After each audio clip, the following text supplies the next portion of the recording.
Hi Instagrammers, hi YouTubers, hi Facebookers, how are you?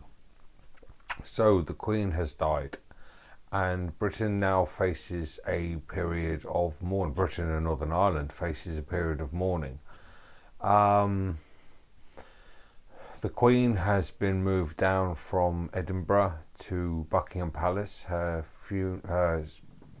coffin will lay in state for a period of time, and then the funeral will take place on the 19th, which is Monday, and that will be a bank holiday for people in the UK. I'm not sure about the Dominion territories and the overseas territories, but in the UK and Northern Ireland it will be a public holiday.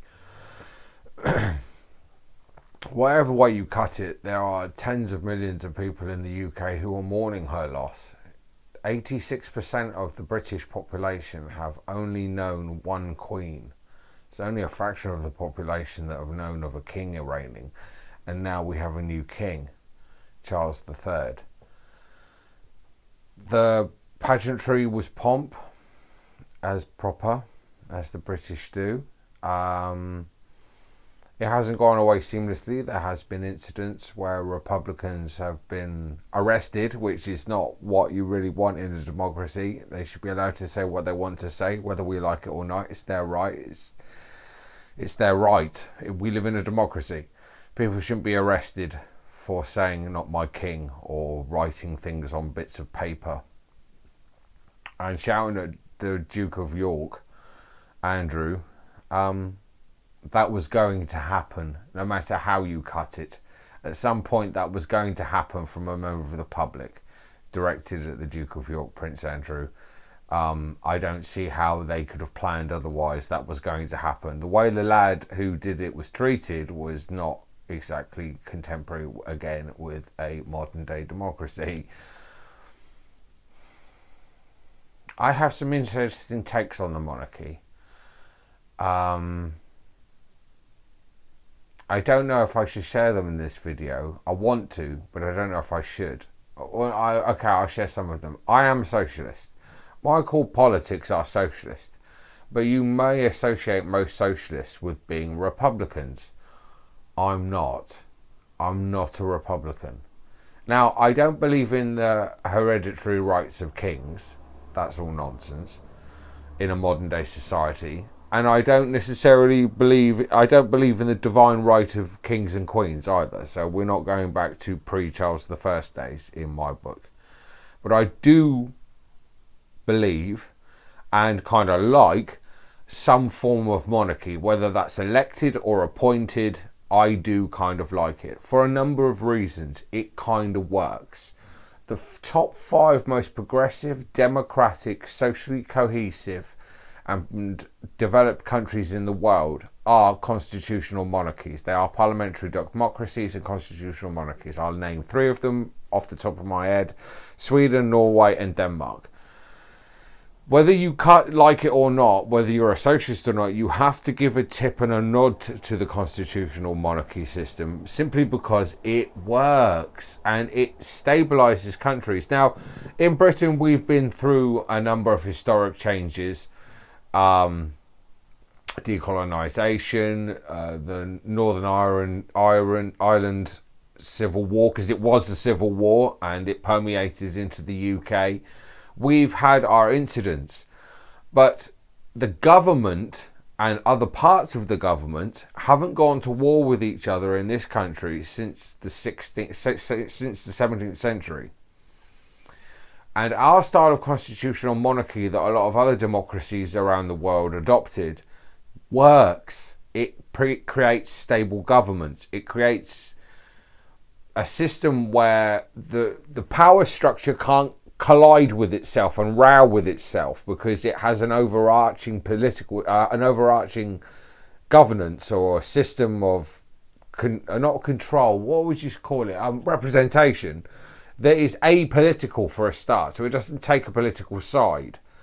So it's, although in this country we fear we may be slip sliding into an authoritarian fascist regime with what the Tories are doing, it's sort of kind of unlikely to happen as long as we have a monarchy, because the monarchy can to some degree check that progress of a fascist regime, especially if the general public, the mass of the public of that country, are calling out for a check to that unwarranted political power grab.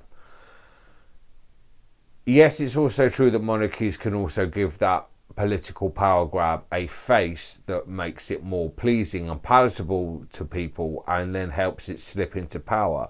But history shows that that's not actually what happens in these constitutional monarchies. If anything, they go from being fascist dictatorships and slide into being democracies, like Spain did, for instance. Now, my system of monarchy that I like, that I kind of would keep hold of, is only this longevity of a reigning sovereign, of a monarch, of a head of state. Simply because the knowledge that gives you of other cultures and other countries and the way that other countries think about how they do things internationally can be very valuable to a country. Our soft power in the UK is quite strong, and the use of our monarchy as another apparatus of foreign affairs can also help when it comes to negotiations and diplomacy in world affairs. Having a monarch who has reigned for a number of times, and although we don't much like the power structures we're faced with, the monarch in some degrees, as one person has commented, has known the fathers and mothers of MPs and politicians and presidents now serving. So that kind of what's the word? That kind of I add it then. The continuity, that sort of continuity over a space of a time can be very valuable to a country. And it also means that you have an edge on diplomatic affairs because you've got a knowledge of that country's governance system and its past heads of states and how it's coped internationally and domestically that other countries don't necessarily have, because they only have fleeting heads of state who are in for 8 years tops and gone, unless you live in a democracy, a so-called democracy that is more of a authoritarian state, like some states in parts of the world. The monarchy adds that check and balance to things, but it also, as I say, allows that continuity as well, which is very important in politics. The fact that 86% of the population of this country have known no other monarch than the Queen as our head of state in the UK and Northern Ireland is quite poignant, is quite interesting. It will be interesting to see how we shift when our banknotes change, our stamps change, our coins change. How people get used to singing the new national anthem, dropping the Queen and putting the King. Now, there has been some protests, as I've said, but the King's accession to the throne has looked pretty smooth. But it's a test of time to see how well he does as a king and how long he reigns for. He is, I believe, 73. King Charles III is 73. But as I was saying earlier, my system of politics doesn't have to be hereditary. I'm not wedded on the concept of hereditary monarchy. As I've said previously in this vlog, you can have an appointed system or you can have an elected system. Now, the Dutch back in, I believe, the 16th and 17th century, might be wrong, don't quote me, but around about the 16th and 17th century, they had a system of electorates where they elected their monarchs. I quite like that. I quite like the idea of you being able to elect your monarch. That's kind of quite good. And it gets rid of the hereditary system. And it also means that you, a normal, as you would say in traditional circles, a commoner, would then basically have the ability to rise through politics and fields of endeavour, whether that be in media or sport or something like that, and could then go on to become a king or a queen. That's not too bad, is it? You could be elected to that position. I'm not wedded on hereditary systems, but I do prefer the constitutional monarchy system of government, which you might think, well, how can you say that as a socialist? You're supposed to be a Republican. Yes, but I was a Republican to start with, but as I grew up and grew older and studied politics and international affairs and stuff, I began to see the value of having a longer reigning head of state like a monarch.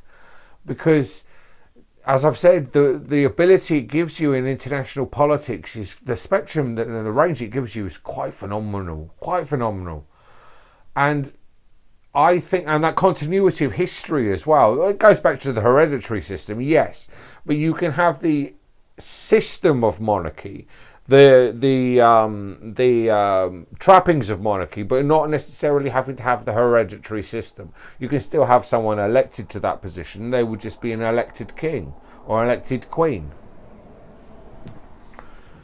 So yes, unusual take for a socialist to have, but I that's how I've come to understand the world around me through the way I've read and learnt and studied. And it's the only aspect of my politics that you could say is not socialist.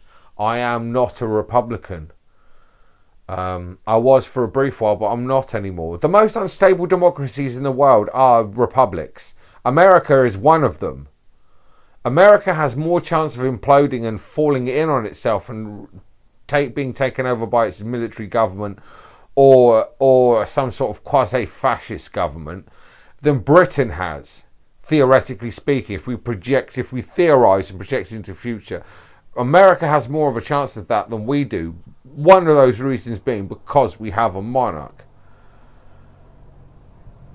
Is he socialist? This is the question a lot of people are asking. A lot of people have said in the past, especially from King Charles III's spider letters that he wrote to the then serving Labour Party when they were in opposition and when they were in government, that would suggest that Charles III is a little bit of a socialist. Whether he is or not is a different matter. Being the Duchy of Cornwall and a very rather wealthy businessman would not really necessarily imply that you were a rabid socialist.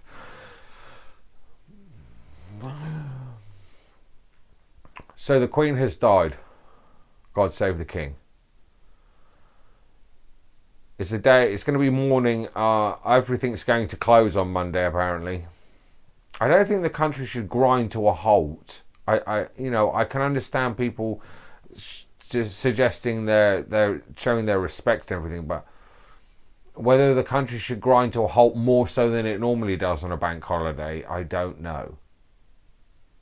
But yes. And no, people shouldn't be arrested for booing or writing things on bits of paper opposing the monarchy. The argument that they should show respect at this time, well, yes, but it's times like this when the monarchy comes really to the fore in public consciousness that Republicans feel this is the time for them to voice up. And it's only been a few cases. It's not like the whole country's tearing itself apart over it. It's just a few cases. And as I said, yes, the Duke of York's going to get it in his face from somebody in the street one day. That was bound to happen. I don't think you could have avoided it. So that's my take. Maybe not too socialist, but that's just my thoughts. I don't mind if it's elected, and I don't mind if it's appointed. But the concept of a constitutional monarchy kind of works. So apologies for people who weren't expecting that, but yeah, that's my take. Please like, share and subscribe, and I'll see you again soon, folks.